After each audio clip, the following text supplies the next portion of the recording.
I want to bring you up to date on today's nor'easter as well as the city's continuing hurricane recovery. Because of today's storm, coastal areas in our city face a risk of some flooding until 6 a.m. tomorrow morning. And the National Weather Service warns that there could be some major flooding in spots already eroded by Sandy.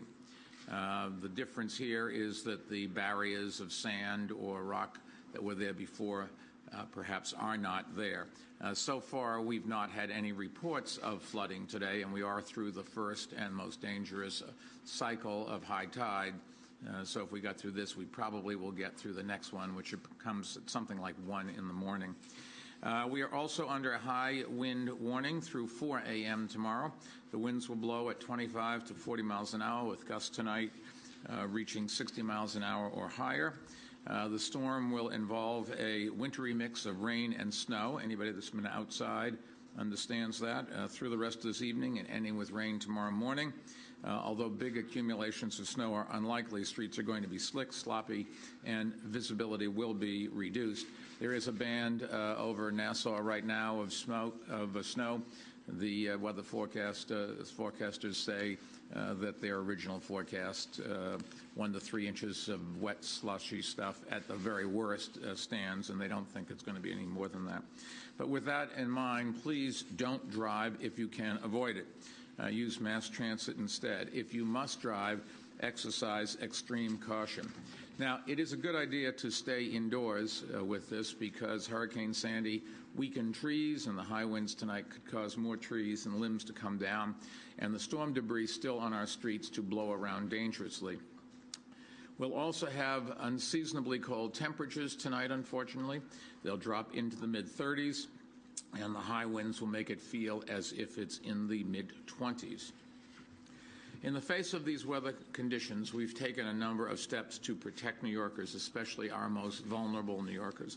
Last night, we ordered the evacuation of 4 chronic care facilities on the Rockaways, 3 nursing homes with a total of more than 450 residents, and 1 adult care center with more than 170 residents.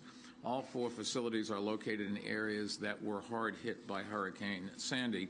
And while since then they've been operating successfully with emergency generators, the city and state departments of health decided the threat of a loss of power during a new storm surge made it advisable to move their residents to a safer spot.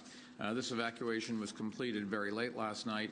They were taken to other nursing homes and facilities that had space available. All the residents, I'm happy to say, were moved safely and are being taken care of. And I want to commend our emergency medical service personnel for their very smooth coordination of this event.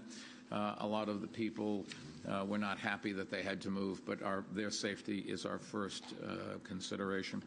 Because of the continued threat of flooding, as they did yesterday, police officers are making announcements over patrol car loudspeakers in spots that are close to the shoreline and most vulnerable to further flooding. They're doing that to encourage people who are elderly or homebound or who have infants to go someplace where they're certain to be safe and warm. Hundreds of volunteers, you should know, have braved some increasingly nasty weather to knock on doors in these communities today. And like the NYPD officers, they're letting people know about the city's shelters and how to get to them. All such centers have at least one entrance that is wheelchair accessible. The FDNY has also positioned additional ambulances and 20 special task forces outfitted with small inflatable boats, pumps, chainsaws, and other equipment near potential flood areas in Brooklyn, Queens, and on Staten Island. So we think we're ready for anything. We haven't and won't order the kind of large-scale evacuation that we did in advance of Hurricane Sandy. But if you are experiencing significant flooding during Sandy, you should consider taking shelter with friends and family at a safer spot or using one of the city's storm shelters.